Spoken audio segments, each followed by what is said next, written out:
Welcome back to Campfire Whispers, your daily fix of horror stories, unsolved mysteries, and straight-up unbelievable content. My name is Eki, and today I'm sharing a story called The Man Who Lived Twice. Damien Gray had never feared death, or so he believed. As the town's respected forensic pathologist in upstate Vermont, he faced mortality daily. He dissected victims, cataloged injuries, and stared into the hollow eyes of corpses. He was scientific, precise, unemotional, until the night he died. It was November, and cold rain hammered the morgue's frosted windows. Damien lingered late, inspecting a John Doe found slumped in the forest. The corpse was strangely intact, no obvious cause of death, but an expression frozen in a grimace of terror. His stomach hadn't been ruptured, no bullets, no cuts. Yet Damien felt unease tug his sleeve as he leaned in. Under the glare of fluorescent lights, the corpse's eyes flickered, or so he thought. Then everything went dark. He woke on a morgue floor, cold concrete pressing into his cheek. Panic rose as he realized he couldn't feel his arms. Then, slowly he sat up. There, in the morgue's harsh glare, lay a toe tag marked Damien Gray. He was his own John Doe. He staggered upright. There was no medical team, no alarms. Somehow, the paperwork listing his death had vanished. The file was gone. Only the toe tag remained. The rest of the corpses were missing, as if the morgue had never been used. He walked out, detective in white coat, no one to question, no one to care. He returned home, chalking it up to a blackout or infection. But that night, something awakened. Lights flickered in his apartment. Clocks paused, then jumped 10 minutes ahead. In the bathroom mirror, his reflection lagged, subtly, like a film playing out of sync. He touched the glass. Nothing. Yet inside, he felt wrong. The next morning, he arrived at work looking pale. The staff noticed but said nothing. At the morgue, everything felt different. A stale chill coated the air. As he passed the mirror in the hall, he froze. His reflection blinked and smiled, though he was still. He whispered, "That's not me," and hurried back to his lab. He began drinking coffee constantly, trying to ground himself in routine. But the bodies he examined, especially the woman drowned in a bathtub last month, seemed off. The x-rays revealed a haunting image, a tiny half-skull inside her skull.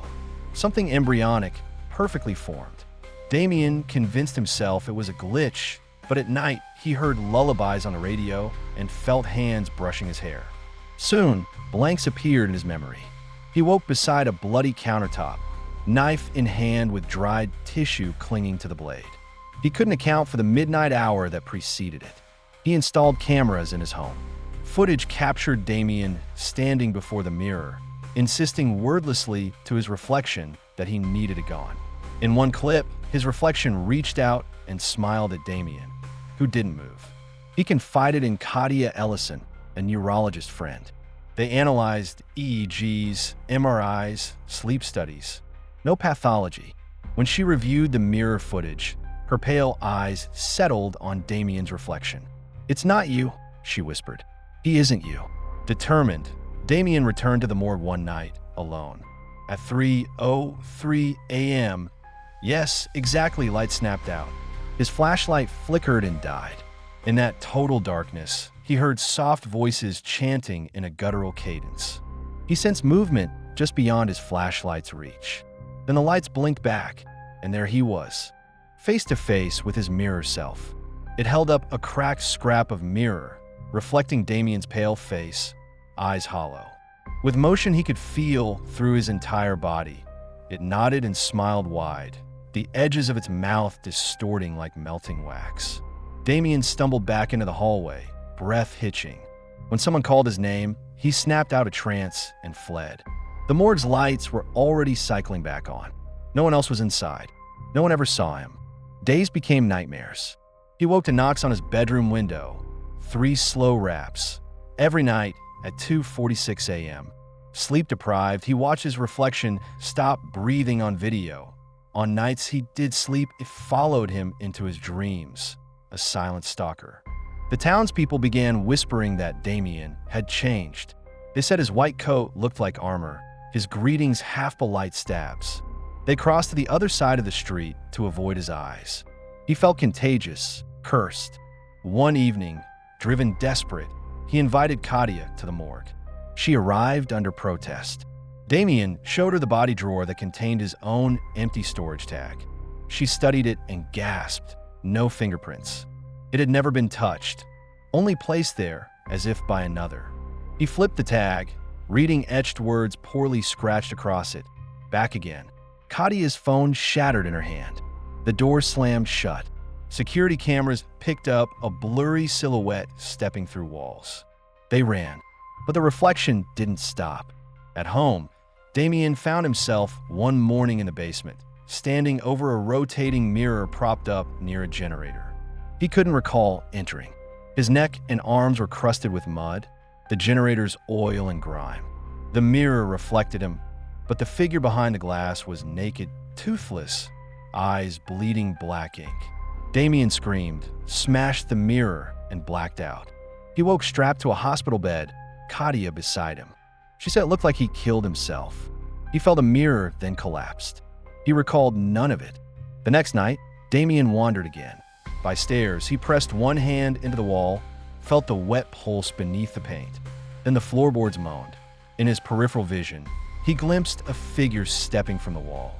It had Damien's shape, his height, his posture, but its feet hovered slightly above the floor, as if waterborne. And floating behind it, another self, bloody, twisting, silent. He staggered back, raced downstairs, and fled the house. He tried to drive away, but the GPS blinked, return home. Every billboard blared his name. His reflection stared at him from store windows. He returned cityless, jobless, friendless. Yet the reflection remained. He took a taxi to a remote cabin centuries ago used for suicide cleanup, one with no mirror or electronics. But at midnight, in its wooden walls, his footsteps echoed, followed by another pair. He stayed locked in until dawn. He returned to the city to find Katia had disappeared. On her desk, she left one phrase, "It feeds." That night, everything stopped. No knocking, no mirror movement. Damien fell into fitful sleep, dreaming of a childlike voice echoing, "I lived twice." Months later, investigators discovered Damien's empty car at the site of the logging accident from 23 years ago. Inside, they found a single scrap of paper, ink bleeding. "He came back for me." No body, no human. Only Damien's watch frozen at 3:03 a.m. And if you ever walk past the morgue at exactly 3:03 in the morning, you might see Damien Gray standing there, staring out the window, his reflection nowhere to be found. Instead, the glass ripples, and for a heartbeat, the world shows you someone else looking back, someone who walked away from death to live a different life, and someone who never left at all. If you enjoyed this story, please leave a like and subscribe to the channel. Join me next time for more unbelievable tales on Campfire Whispers.